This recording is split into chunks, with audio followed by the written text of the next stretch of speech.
마태복음 12장 1절입니다.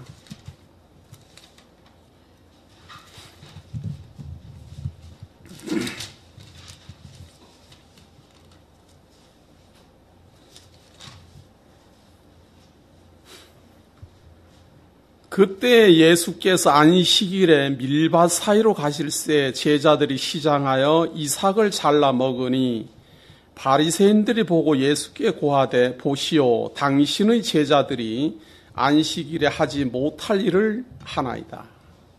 2절까지 봉독해 드렸습니다.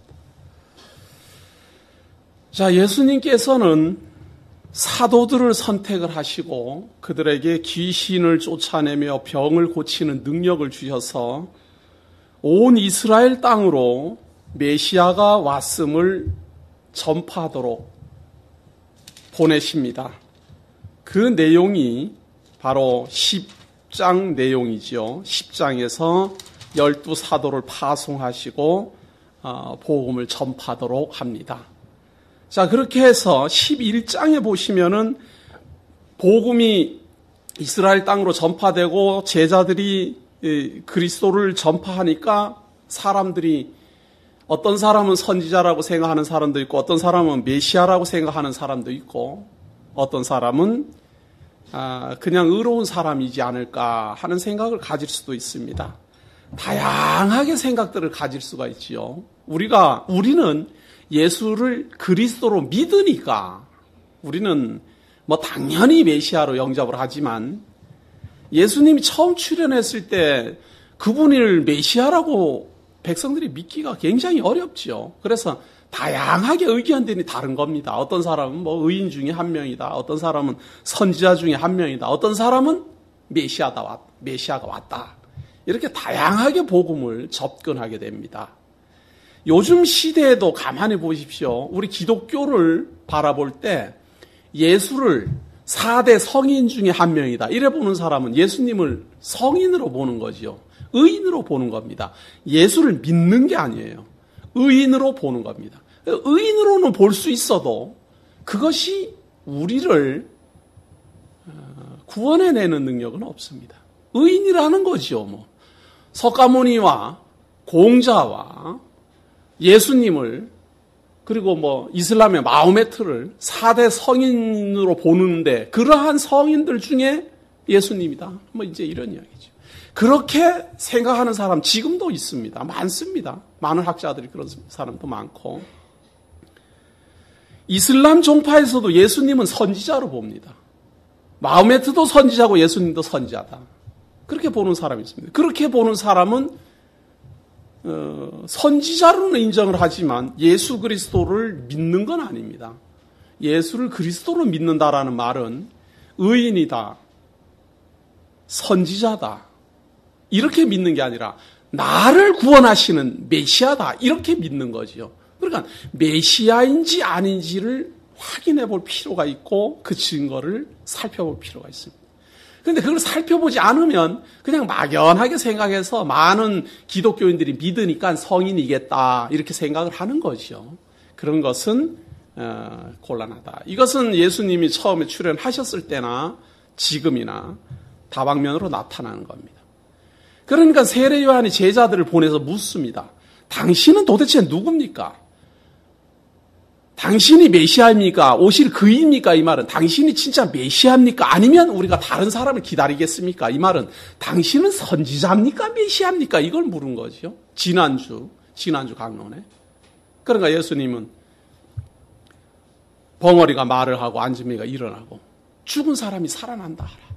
메시아가 아니면 일어날 수 없는 표적이 발생했음을 말해줍니다. 다시 말해서 나는 의인도 아니요 선지자도 아니요 너희를 구원하러 온 메시아다. 그 말입니다. 죄 아래 있는 사람들, 사단의 권세 아래 있는 사람들, 저주 아래 있는 사람을 구원하러 오신 메시아다라는 것을 선언한 것이 바로 11장 내용입니다. 자, 그런데 이제 죄 아래 갇혀 있는 자들을 구원하기 위하여 오셨고 그 구원하러 오셨음을 보여주기 위하여 병자를 고치고 병든 사람을 고치고 심판의 능력을 보여줍니다. 메시아의 권능이죠. 심판받을 자에게는 심판받을 것을 선언해주고 구원 얻을 자에게는 구원 얻을 것을 선언해줍니다. 그러나 이것은 영원한 구원은 아니에요. 심판이 영원한 구원이 아니에요. 말만 하는 거예요. 심판은 하지 않고 말로만 하는 겁니다. 심판을 받아서 그 자리에서 어떤 무저갱으로 갇힌다거나 지옥으로 가는 게 아니라 심판이 있다 이렇게 말을 한다 그 말이에요. 구원이 있다 이렇게 말을 한다 그 말이에요. 병자를 고치는 것도 마찬가지예요. 병자를 예수님이 그 자리에서 고치는 것은 메시아가 오셨음을 보여주기 위하여 표적적으로 고치는 것이지 그 고침을 받은 사람은 영원히 사는 게 아니에요. 예수님이 직접 병을 고친 사람이라 할지라도 또 병들어 죽어요. 그러니까 그것은 영원한 생명을 얻는 걸 보여주는 게 아니라 메시아가 오면 나타날 표적으로만 보여준 것뿐이지 영원한 구원은 아니었다 그 말입니다. 그럼 우리는 무엇인가? 예수님을 우리가 기다리고 있는 것은 영원한 구원을 기다리는 겁니다. 영원한 죄사함, 영원한 안식, 영원히 저주에서 벗어나는 심판의 때를 기다리는 것이 우리 기독교인입니다. 그래서 믿음은 예수님이 구약의 언약대로 오셔서 하는 행위를, 하는 행동, 표적, 여러 가지 증거들을 보면 믿음이 생기고 그 믿음이 있으면 이제 나는 예수 그리스도를 통하여 심판을 받고 영원한 하나님 나라에 입성하는 그때로부터, 물론 믿는 사람은 심판받지 않고 믿지 않는 사람은 심판받을 그때로부터 영원한 안식에, 영원한 하나님 나라에 영원한 죄사함을 얻게 될 것이다라는 걸 소망하는 걸 성도라 그 말입니다. 그래서 믿음, 소망, 사랑을 그렇게 중요하게 여기는 겁니다. 자, 그런데 우리에게 그 심어주는 소망, 그 소망은 예수님이 오셨을 때 안식일 날 많은 사람들에게 안식이라는 게 무엇인가를 표적적으로 보여줬지만 그 사람들도 또 다 사망에 이르렀습니다. 그럼 그 사망에 이르는 그 사건을 통하여서 예수님은 우리에게 진정한 안식이 무엇인가를 보여주고 싶었던 겁니다. 진정한 안식, 예수 그리스도를 만남으로 우리에게 일어나는 진정한 안식, 그 안식을 보여주기 위하여 12장에 메시아가 오심으로 말미암아 누리는 안식에 대해서 증거하는 내용이 12장 전체에 나옵니다. 예수 그리스도의 복음이 전파됐을 때, 그리고 그 전파됐음으로 말미암아 메시아가 이 땅에 도래하였음을 깨달았을 때 사람들은 어떤 내용을 깨달을까? 첫 번째가 안식일에 대한 개념입니다. 안식. 예수를 그리스도로 영접하게 되면요, 처음에 우리가 아는 것이 안식에 거한다 그 말이에요. 쉼을 얻는다. 무거운 짐진 자들아 다 내게로 오라. 내가 너희를 편히 쉬게 하리라. 예수 그리스도를 만나기 전에는 죄인임을 깨닫습니다. 저주 아래 있음을 깨닫습니다. 나는 예수 그리스도를 만나지 않았으면 심판을 받을 거를 깨닫습니다. 이것은 예수 그리스도 만나기 전입니다. 예수 그리스도를 만나면 그 첫 번째가 바로 안식입니다. 무거운 짐진 자들아 다 내게로 오라. 내가 너희를 편히 쉬게 하리라. 그러나 여기서 주의해야 될 것이 있습니다. 예수를 그럼 그리스도로 만나면 안식이다라고 제가 말을 하는 것은 영원한 안식에 대한 예표의 안식이지 진짜 우리가 생각하는 영원한 안식은 아닙니다. 그 영원한 안식은 예수 그리스도가 재림해야 일어나는 것이고, 우리는 예수 그리스도를 만남으로 말미암아 쉼을 얻지만 또다시 고통과 절망과 죄악이 관영한 세상 속에 여전히 존재하고 있음을 알아야 됩니다. 쉽게 말해서 예수님이 병든 사람에게 병든 사람을 일으켜 세웠어요. 굉장히 놀라운 사건입니다. 그리고 예수 그리스도가 부활하시고 승천하셨어요. 그 병고침 받은 사람 틀림없이 또 아파서 죽었을 거예요. 그것처럼 우리가 예수 그리스도를 만났을 때는 분명히 안식이라는 것을 무엇인지 깨닫습니다. 이론으로 깨닫는다 그 말이에요. 그리고 이론으로 깨닫고 나면 마음의 평안을 얻고 쉼을 얻습니다. 그래서 예수님이 선언할 때 그러죠. 무거운 짐진 자들아 다 내게로 오라. 28절에 보세요. 11장 28절 지난주 설교 마지막 결론입니다. 수고하고 무거운 짐진 자들아 다 내게로 오라. 내가 너희를 쉬게 하리라. 나는 마음이 온유하고 겸손하니 나의 멍에를 메고 내게 배우라. 그러면 너희 마음이 쉼을 얻으리니 이는 내 멍에는 쉽고 내 짐은 가벼움이라 하시니라. 우리가 예수를 그리스도로 영접했을 때 육신의 안식을 얻는 게 아니라 마음의 안식을 얻게 됩니다. 육신의 안식은 재림을 해야만 이루어지는 겁니다. 재림을 하심으로 우리의 신령한 몸이 변화되어야만 이제 육신도 안식을 얻을 수가 있습니다. 그렇기 때문에 예수 그리스도를 믿으면서 이 세상 살아가면은 여전히 영혼은 예수 그리스도를 통하여서 하나님 나라에 대한 소망을 꿈꾸고 예수 그리스도로 말미암아 죄 사함 받았음을 확신하는데도 불구하고 몸은 여전히 절망스럽고 병들고 괴롭고 불행한 사건들이 발생한다. 이것이 우리 성도들의 현재 삶입니다. 그래서 우리가 예수를 그리스도로 만났다라는 것은 마음의 쉼을 얻었다. 그 말이에요. 지금은 내가 비록 힘들고 어렵지만 영원한 하나님 나라가 준비되어 있다라는 소망 때문에 마음의 쉼을 얻는 것, 이것이 바로 현재 우리 성도들의 생활인 겁니다. 그래서 교회 생활은 마음의 쉼을 얻은 하나님의 성도들이 잠깐이라도 좀 일주일에 하루라도 그리스도 안에서 육신조차도 안식을 얻고 싶어서 모이는 겁니다. 육신이라도 쉼을 얻고 육신이라도 좀 마음의 무거운 짐을 털어버리고 잊어버리고 하나님의 성도들 만나서 기쁨을 얻고 싶어하는 것. 그래서 우리는 안식일을 지키러 모이는 것은 아니지만 주일 예수를 그리스도로 믿는 성도들이 함께 모여 예수 그리스도 안에서 마음의 쉼을 얻고자 모이는 겁니다. 그것이 교회의 모임이죠. 자, 그 안식일 예수를 그리스도로 만나면 가장 처음 경험하게 되는 마음의 안식, 마음의 쉼, 무거운 짐을 내려놓는 안식을 예수 그리스도가 12장 1절로 통해서 이제 소개를 하기 시작하는데요. 예수님 참 재밌는 분입니다. 그냥 이론으로만 하는 게 아니라 그냥 이론으로만 가르치시는 것은 산상수훈처럼 말로 이렇게 가르치시면 될 텐데 사건을 발생시켜요.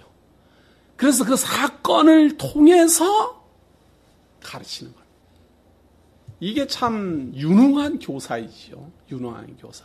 함께 마을을 다니다가 어떤 사건이 발생하면 그걸 예로 들어서 설명을 하는 겁니다.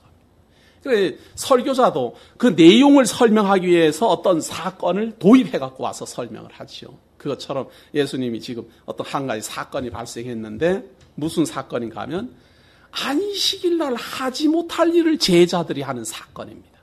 길가에 길을 이렇게 가다가 이 밭에 있는 이 미리삭을 이제 잘라서 먹었습니다. 안식일 날 하지 못할 일을 한다. 그러니까 바리새인들이 야단이 났어요. 그러니까 예수님이 설명을 하기를 다윗이 진설병을 먹었는데 그거 죄가 되지 않았다. 또 제사장들이 안식일 날 성전에서 안식일을 범해도 그것은 안식일을 범한 것이 안 된다.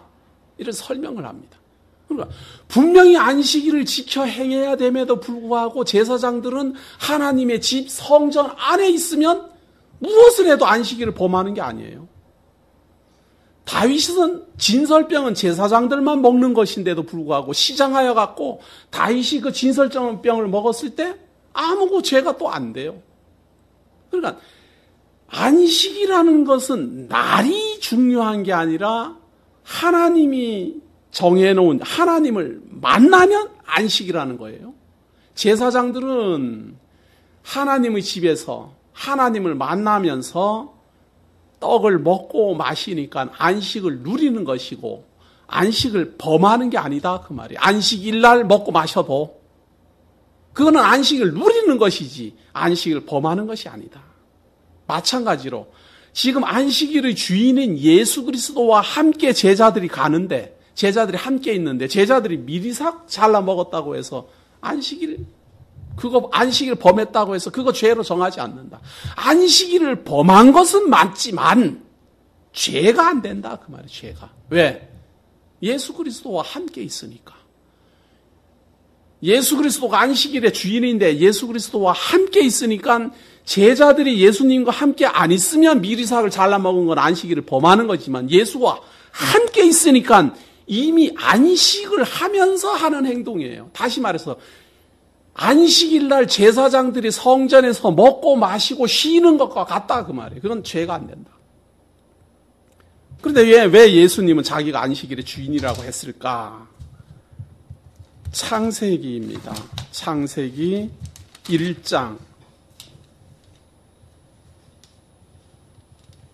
창세기 2장 1절입니다. 창세기 2장 1절.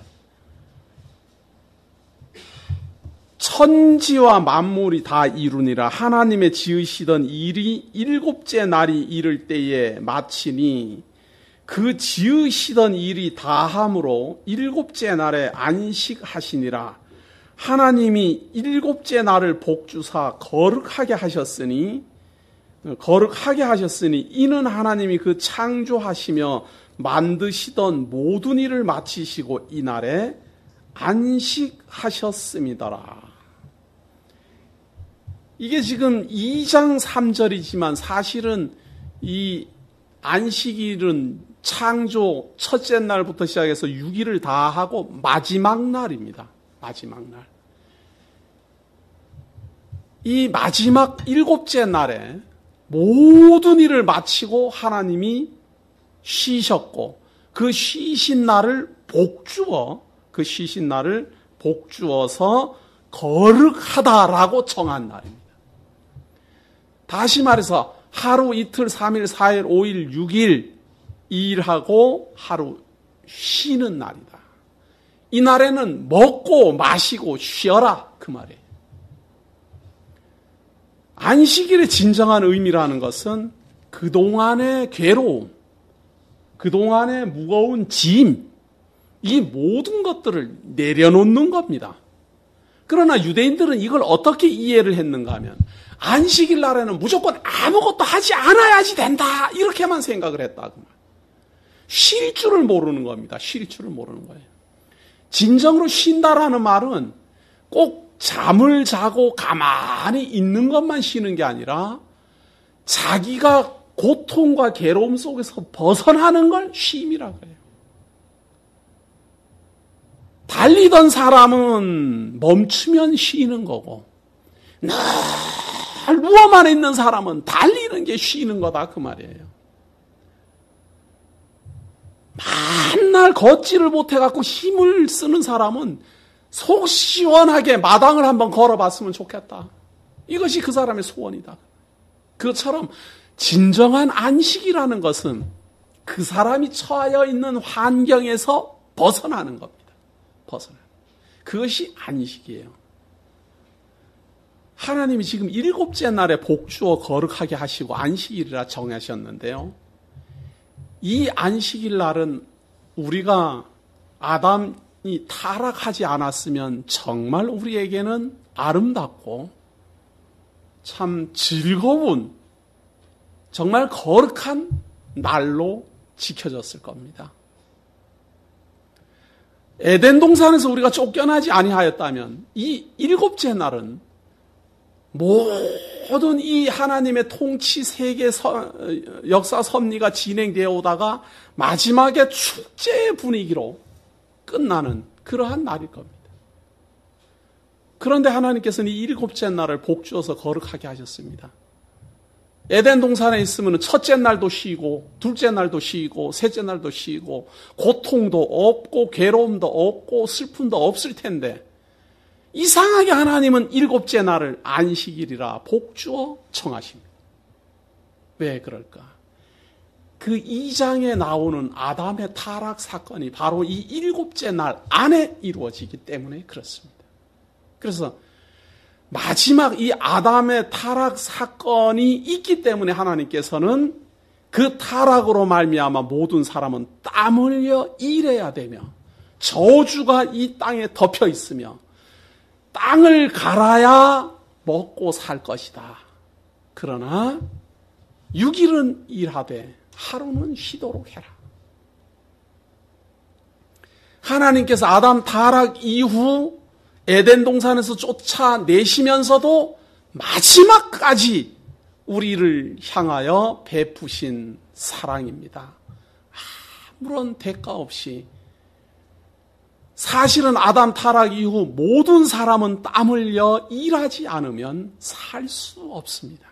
그러나 그 중에 하루는 일주일 동안 6일은 힘써 일하고 하루는 쉬도록 하라. 그래서 정해놓은 날입니다. 왜 그런데 예수님은 그 안식일의 주인이 바로 자기라고 했을까? 여기에 비밀이 있는 겁니다. 수고하고 무거운 짐을 지고 일생 동안 살아왔느냐? 예수 그리스도를 만남으로 쉬어라. 그 말입니다. 죄악 세상 속에서 죄를 범하며 절망하며 살아왔느냐? 예수 그리스도를 만남으로 이제는 그 안에서 모든 짐을 내려놓고 쉬어라. 아담에게는 육신적인 복이었어요. 너는 육신적으로 일주일 동안 일하고 6일 동안 계속 일하고 7일째는 육신을 쉬어라. 이렇게 주어진 것이지만 우리 주 예수 그리스도는 그 안식일의 진정한 의미, 죄의 고통 속에 살았느냐, 절망 속에 살았느냐, 불행과 병마와 저주 속에 살았느냐, 나를 만남으로 쉬어라. 이것이 마지막 예수 그리스도의 재림 천년 왕국에 대한 모형과 그림자로서의 안식입니다. 아담은 첫날부터 시작해서 6일 동안 힘써 육신적인 일을 하고 하루를 쉬었다면 예수 그리스도를 만나는 사람은 일생 동안을 병마와 죄와 불행과 절망 속에 살다가 예수 그리스도를 만남으로 소망을 간직하게 됩니다. 이것은 육신이 아니라 영혼이 그렇다 그 말이에요. 마음이 그렇다 그 말이에요. 심령이 그렇다 그 말이에요. 그러한 소망을 간직하고 이제 예수 그리스도가 재림하시는 그날엔 육간에 영은 중생하여 이미 거듭났고 육신이 신령한 몸으로 거듭나 예수 그리스도와 함께 천년 동안의 안식일 쉬게 됩니다. 그리고 마지막 심판을 통해서 영원한 하나님 나라로 입성할 것을 선언하는 겁니다. 이만큼 안식일은 우리에게 시사하는 바가 큽니다. 창조로부터 시작해서 죄 속에 들어갔고 예수 그리스도로 만남으로 말미암아 마음의 힘을 얻고 예수 그리스도의 재림으로 말미암아 영육간의 힘을 얻으며 하나님 나라에 입성함으로 말미암아 완전한 영원한 나라에 입성하게 될 것을 약속하는 안식일입니다. 그래서 예수님이 나는 안식일의 주인이라 하는 말은 창조 때부터 이 세상 만드실 때 그분은 함께 있었고 그 참빛이 이 어두움에 빛이 돼 이 어두움 속에서 그 참빛을 발견한 사람들, 예수 그리스도를 통하여 구원을 얻는 사람들은 예수에게로 달려감으로 말미암아 그 참빛 생명의 빛 속에서 살기 시작합니다. 그래서 자신을 주인이라 말합니다. 그리고 예수 그리스도가 재림하심으로 말미암아 천년왕국이 이루어질 때 그때도 그 천년왕국의 왕중왕은 우리 주 예수 그리스도입니다. 그래서 나는 안식일의 주인이라 하시는 겁니다. 마지막 심판을 통해서 불못의 모든 사단과 모든 거짓 선지자와 죄를 도말하시고 하나님의 영원한 나라로 우리가 입성했을 때 그 하나님의 영원한 나라에서도 영원히 꺼지지 않는 참 빛, 우리 주 예수 그리스도의 빛이 있으므로 영원한 하나님 나라의 주인 되신 예수 그리스도를 증거하고 있기 때문에 나는 안식일의 주인이라 하는 겁니다. 따라서 창세 전으로부터 우리의 주인이시오. 영원히 우리를 안식하게 하실 쉼을 얻게 하실 메시아시오. 우리를 재림하셔서 하나님의 영원한 천년왕국에 입성시키실 우리의 왕중왕이시오. 하나님의 영원한 나라로 입성시키게 하실 영원한 메시아입니다. 그래서 예수는 자기를 가리켜 인자는 8절입니다. 12장 8절 인자는 안식일의 주인이라 하시니라. 자, 이렇게 선언을 했습니다. 인자는 안식일의 주인이다. 나와 함께 있으면 안식일 날 안식일을 범해도 죄가 되지 않는다. 이 선언이 무서운 겁니다. 안식일 날 안식일을 범해도 그리스도와 함께 있으면 죄가 되지 않는다. 그 말이에요. 그러나 많은 사람들은 안식일을 범했느냐 안 범했느냐에 관심을 둡니다. 심지어는 율법주의자들 안식일 날 돌을 썼느냐 안 썼느냐에 관심을 둡니다. 예수님이 지금 하는 말은 그런 거에 관심을 두라는 게 아니라 안식일 날 나하고 있느냐 없느냐 그걸 보라 그 말이에요. 제자들이 지금 나와 함께 걸어가면서 밀리삭을 잘 먹어도 죄가 안 된다 그 말이에요. 다윗이 성전에 들어가서 진설병을 먹어도 죄가 안 된다 그 말이에요.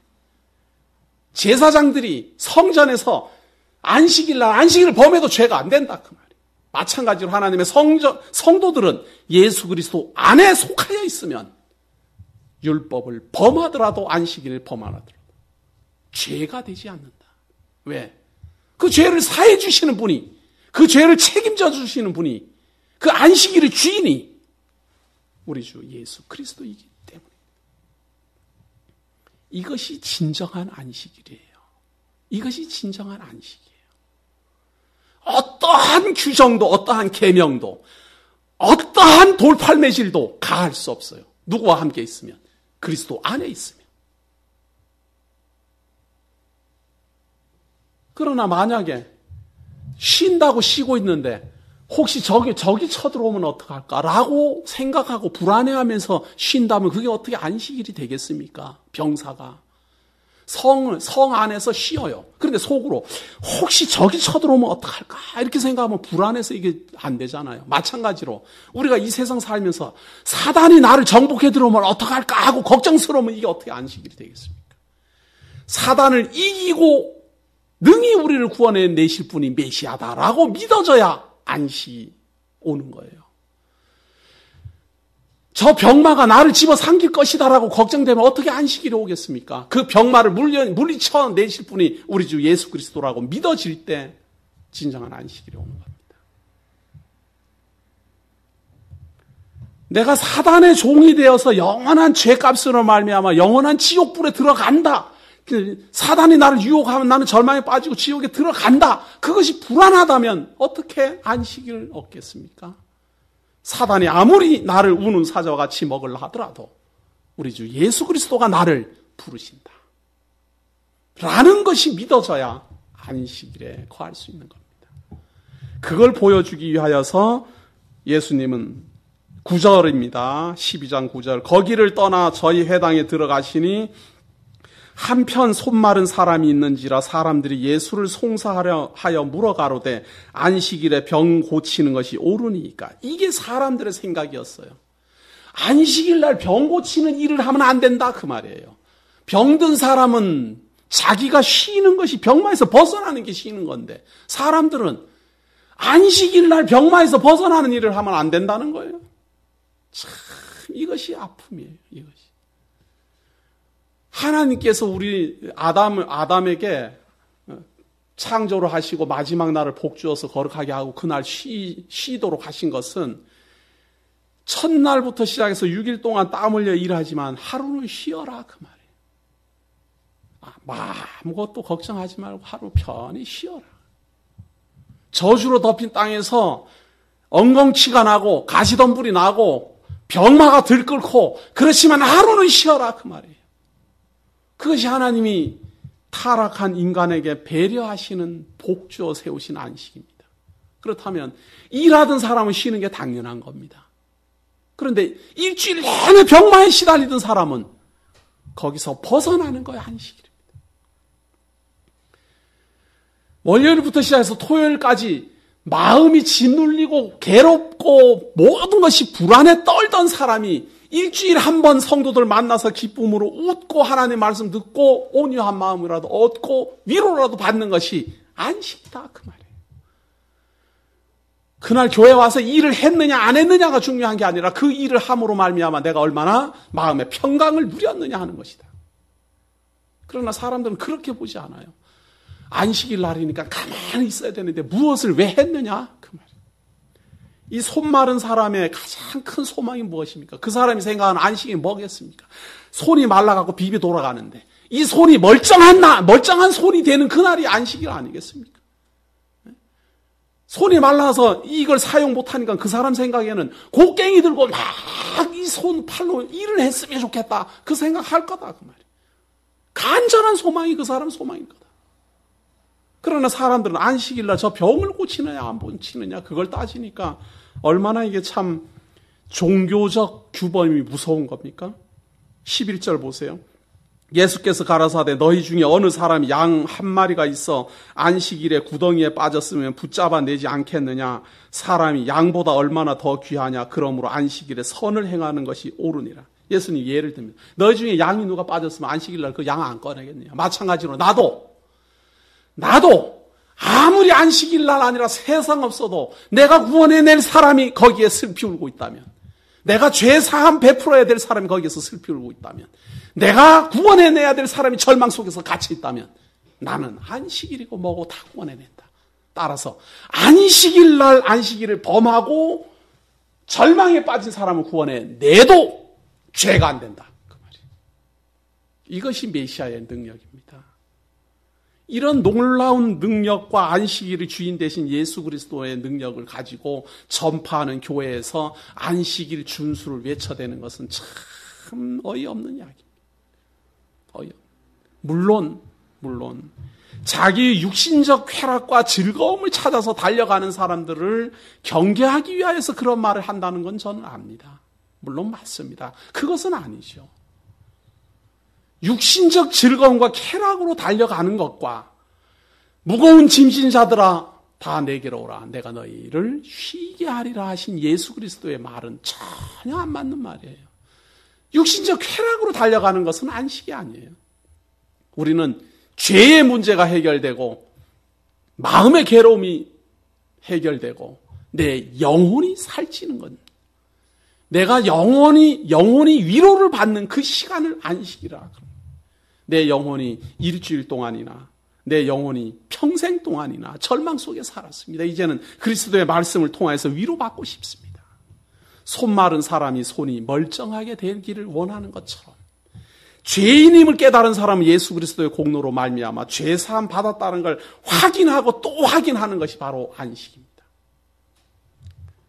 그래서 여기 안식일 날 병든 자를 고치는 것이 옳으니라. 13절입니다.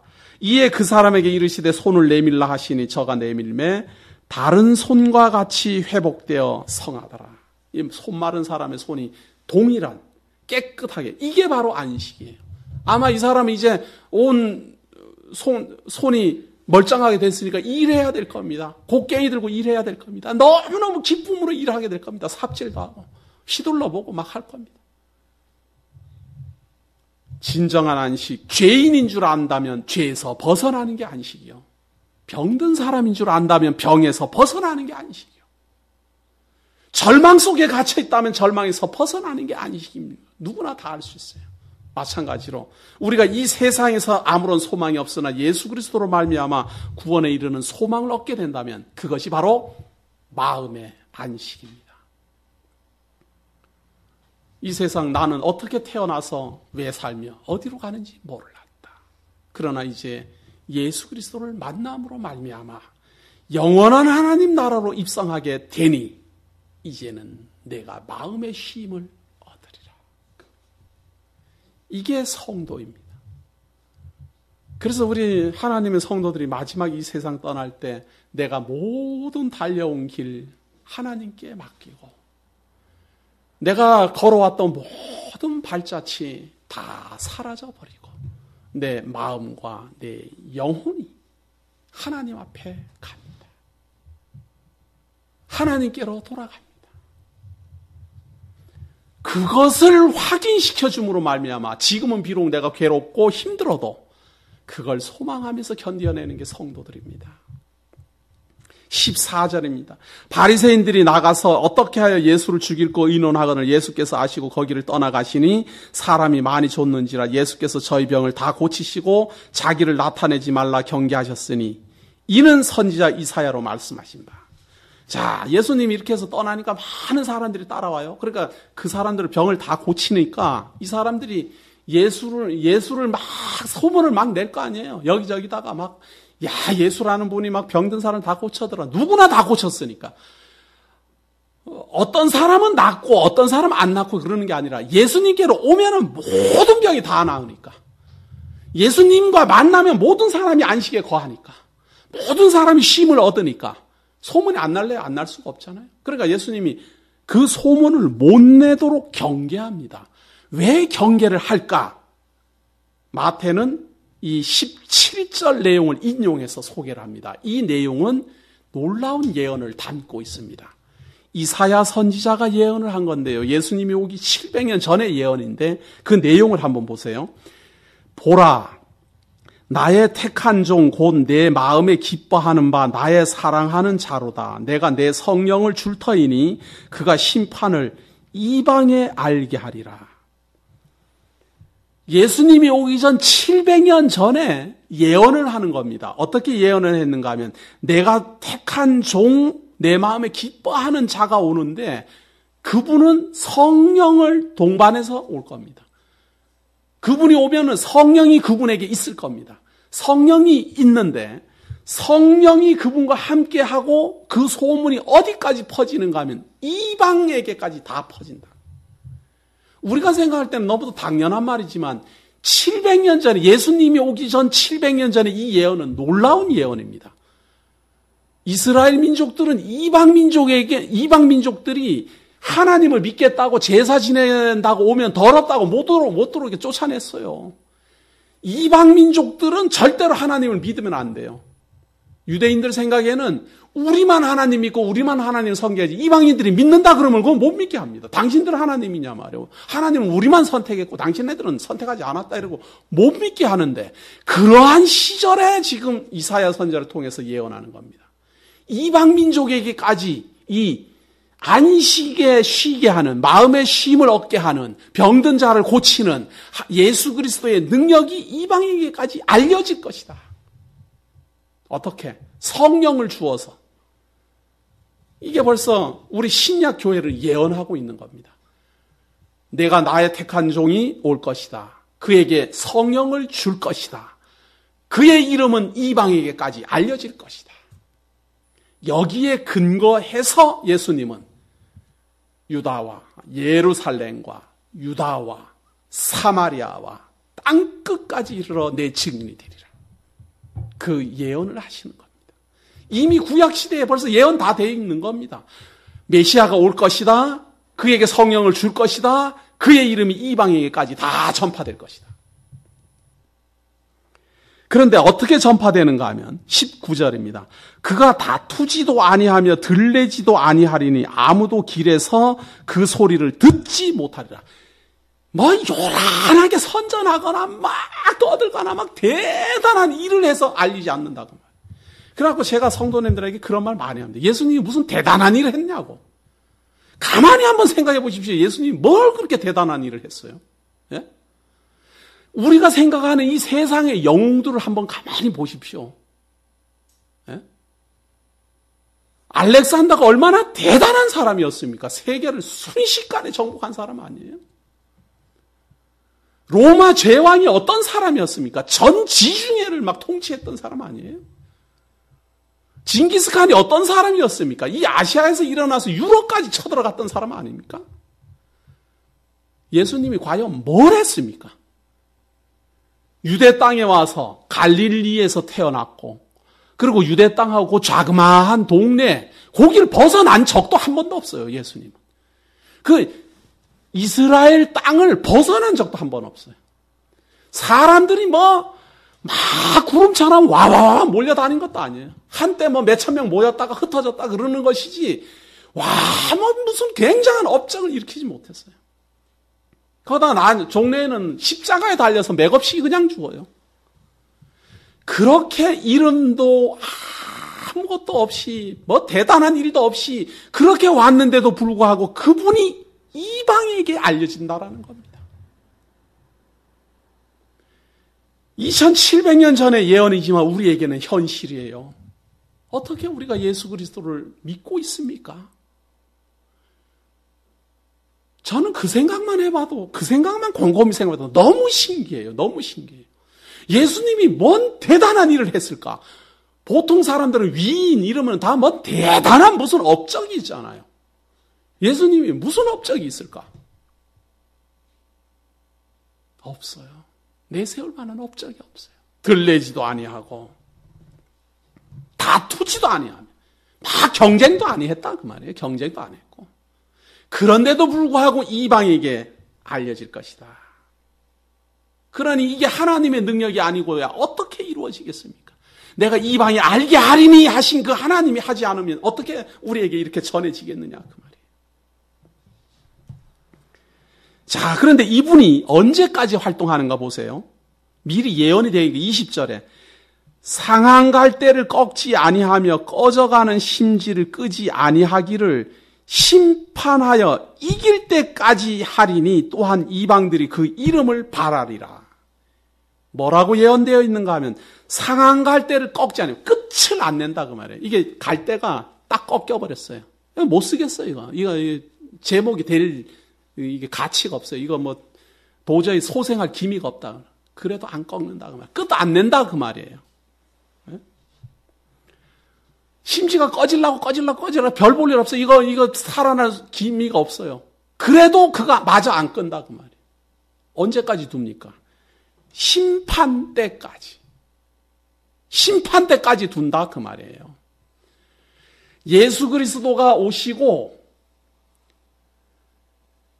지금부터 2000년 전에 오셨을 그때로부터 시작해서 지금 2000년 동안 얼마나 많은 이 세상에 악한 일들이 발생했습니까? 하나님이 봤을 때, 이 인종들 이거 도저히 안 되겠다. 이거 싹 쓸어버리고 끝장내버려야지. 그렇게 수도 없이 전쟁과 수도 없는 재난과 수도 없는 죄악이 관영해도 그거 심판하지 않았다. 그 말이에요. 도저히 소생할 김이 없어도 그거 심지 마저 끄지 않았다. 그 말이에요. 언제까지? 심판할 때까지. 왜 심판할 때까지 안 했을까? 이 사람들 때문에 그래요. 21절. 또한 이방들이 그 이름을 발하리라. 이방 민족들이 예수 그리스도의 이름을 바라고 소망하고 기다리고 있기 때문에 예수 그리스도를 통하여서 구원함에 이르고 안식일에 거하고자 하는 이방인들이 있기 때문에 이 세상을 심판하고 이 세상에 꺼져가는 등불 같은 정말 재난으로 말미암아 벼락 내려서 아주 이 세상 싹쓸이 해버려야 될 그런 죄악이 관영한 세상이지만 심판 때까지 참고 있다. 그 말이에요. 왜? 이방인들 중에 구원 얻어야 될 사람이 있기 때문에. 예수 그리스도를 만남으로 안식에 거해야 될 사람들이 있기 때문에. 그 예수 그리스도의 이름을 믿기 위하여 지금도 기다리는 이방인들, 자기는 기다린 줄도 모르고 기다리고 있는 이방인들이 있기 때문에. 이 예언을 하나님은 이사야 선지자를 통하여서 2700년 전에 하신 겁니다. 그리고 예언한 그대로 예수님 오셨고 그분을 통하여서 성령이 임하고 그렇게 요란하게 드러내지도 않고 요란하게 다투지도 않았는데도 불구하고 이방 지역에까지 복음이 확산되고 2000년 동안 수도 없이 이 세상은 정말로 심판내서 끝장내버려야 될 일이 수도 없이 많이 발생하고 죄악이 관영했지만 아직까지도 유지되고 있습니다. 왜? 이방 민족으로서 얻어야 될 사람이 아직도 많기 때문입니다. 이방인의 수가 아직도 안 찼기 때문입니다. 이 예언이 지금 우리에게는 현실이요. 또 앞으로 구원 얻을 사람에게는 미래입니다. 그때 귀신 들려 눈 멀고 벙어리 된 자를 데리고 왔거늘 예수께서 고쳐주심에 그 벙어리가 말하며 보게 된지라. 자, 그때 귀신 들려 눈 멀고 벙어리 된 자. 세상에 이 눈이 멀고 벙어리가 됐으니 어떻게 메시아를 보고 어떻게 예수를 그리스도라고 고백을 하겠습니까? 네?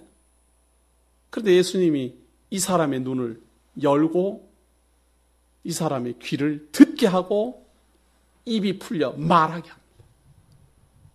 이게 바로 이방인들은 말이에요. 하나님에 대해서 들은 적도 없고 본 적도 없고 약속받은 적도 없어요. 이방인들은 하나님은 오직 이스라엘을 대상으로만 약속을 했고 이스라엘 백성의 하나님이라고만 선언했지 이방인에게까지 하나님의 이름은 알리지 않았습니다. 그래서 유대 땅 이스라엘을 제외한 모든 이방인들은 하나님에 대해서는 눈 멀고 귀 멀고 말할 수 없는 사람이었어요.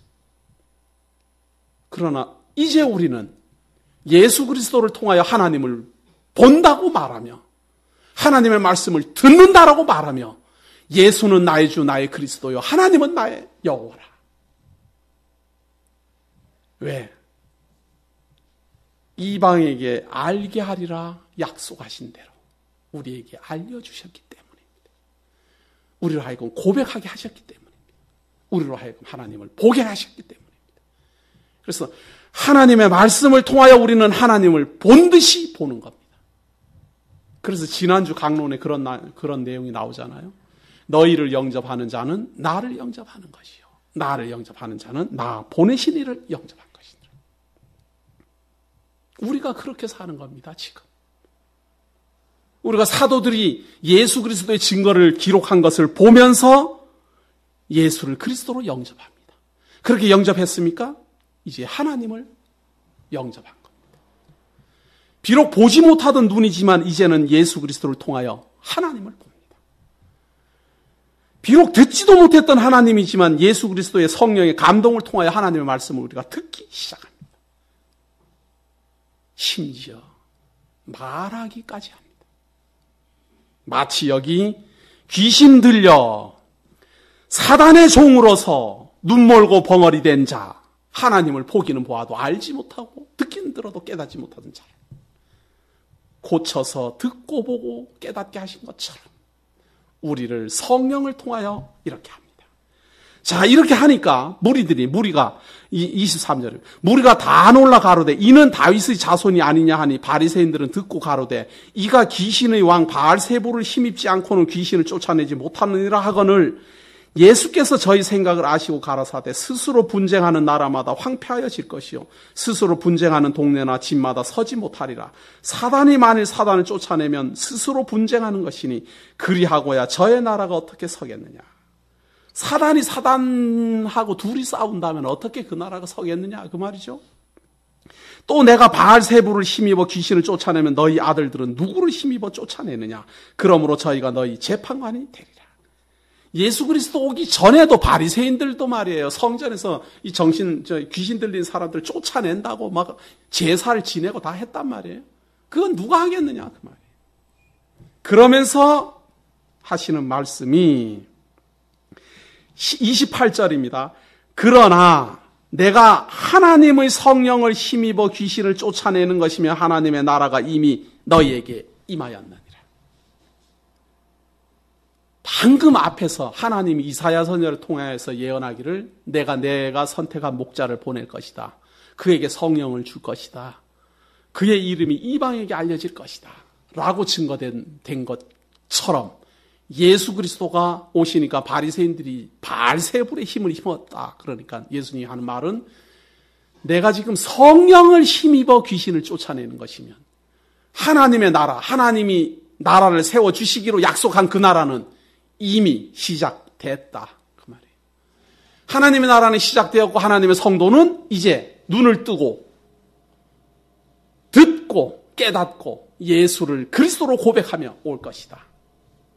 어디로부터? 예루살렘으로부터. 그 다음 유대로. 그 다음 사마리아로. 그 다음 땅끝으로.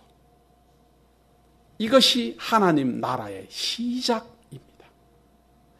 이사야 선지자를 통하여서 언약하신 그대로 내가 택한 종을 보낼 것이다. 성령을 그에게 줄 것이다. 그의 이름이 이방에게 전파될 것이다. 언제까지? 심판할 때까지. 마지막 심판할 때까지. 상한 갈 때 꺾지 아니하고 마지막 심판할 때까지 계속 진행될 것이다. 그리고 이방에게 다 알려질 것이다. 이 약속이 지금 우리에게는 현실로 이루어져 있습니다. 예루살렘에서 시작된 이 예수 그리스도의 복음은 아시아를 지나 유럽을 거쳐 아메리카 대륙을 돌아 이제 우리나라 땅을 지나 중국으로 소련으로 올라가고 있습니다. 성도 여러분, 어떻게 생각하십니까? 2700년 전의 예언이 우리에게는 현실이요, 우리에게는 확신할 수 있는 내용이요, 그리고 심판 때까지 이어질 이방인에게 전해질 이 복음의 역사는 현재도 진행 중입니다. 성령을 힘입어 진행 중입니다. 그래서 예수님이 부활 승천하실 때 제자들에게 그러죠. 너희들은 예루살렘을 떠나지 말고 기다리라. 몇 날이 못 되어 내가 약속한 성령이 임하면 권능을 받고 예루살렘과 유다와 사마리아와 땅끝까지 이르라. 예수 그리스도를 통하여 성령이 임할 것을 이사야 선지자는 예언했고, 이사야 선지자의 예언대로 예수 그리스도는 이미 성령을 통하여 귀신을 쫓아내고 죄 가운데 있는 사람을 구원에 이르게 하며 손 마른 사람으로 안식일에 거하게 하고 예수님과 함께 있으면 안식일 날 안식일을 범하더라도 죄가 안 됨을 선포하기 시작합니다. 이것이 바로 복음입니다. 어떠한 죄, 어떠한 악한 생각, 어떠한 상태에 있더라도 예수 그리스도를 만나면 안식에 거합니다. 마음의 쉼을 얻습니다. 그 다음 순서는 영육간에 육신도 신령한 몸으로 변화하여 안식에 거합니다. 그리고 마지막으로 영원한 하나님 나라에 입성합니다. 이것이 바로 복음입니다. 기도하겠습니다. 하나님께서 우리를 사랑하셔서 예수 그리스도를 통하여서 하나님 나라 성도 삼아주시고 안식에 거하게 하셨으니 감사함을 드립니다. 우리가 예수를 알기 전에는 부끄러운 가운데 있었습니다. 절망스러운 가운데 있었습니다. 어두움 속에서 살지만 어두움인 줄도 깨닫지도 못했습니다. 그러나 하나님 이제는 그리스도 안에서 성도 삼아주셨고 하나님의 백성이라 칭해주셨고 예수 그리스도로 말미암아 죄사함 입게 하셨으니 감사합니다. 영원토록 이 은혜와 이 감사 잊지 않게 하시고 그리스도 안에서 날마다 마지막 이루어질 영원한 하나님 나라를 소망하면서 견디어 내게 하옵소서. 오늘도 함께 하시는 은혜 감사드리오며 예수님 이름으로 기도드립니다.